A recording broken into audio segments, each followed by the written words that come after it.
and that is if seasons only last a couple of days. News sources are often diluted by blinding graphics and old men yelling in suits to actually address the issues at hand. Excuse me. There you go.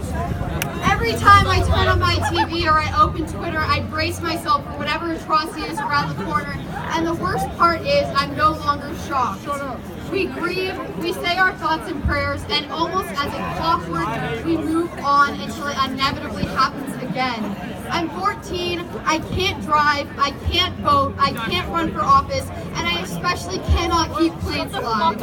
And for the most part, I feel as if I'm swimming in a pool of policy and political jargon, barely able to keep my head above the scandal-tainted water. As young people, we're often told that our opinions are false and founded on internet-age misconceptions. We're told that our clothes are too baggy and that our grades aren't good enough, but we aren't told about the limitless impact that we can have on our global community. Our generation is beyond unique. We've all been born by simply being born and accepting our roles as pioneers of the internet age. We have all been born into an experimental generation which is devoid of confidentiality and abundant in opinions. We might find ourselves thrown into a partition of fact and falsehood, but the age of information has pushed us all to grow and plant our roots into a foundation of curiosity and activism in order to navigate the sea of material. As members of the world's ever-dynamic and developing global community, it is our moral obligation to remain knowledgeable in both international and local happenings, as change is rooted in our ability and ambition to create it. Age does not define our ability to contribute to a revolution.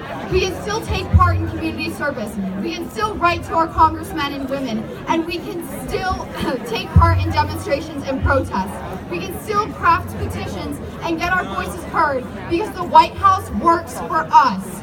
We can no longer accept thoughts and prayers as a form of currency to reimburse the American people for their grief and sorrow. We can no longer be a consequential punching bag for our government's complicity. We are the future. Whether you are with us or against us is up to you, but the world is ours to inherit, and we intend to paint it with revolutionary strokes of change. Thank you.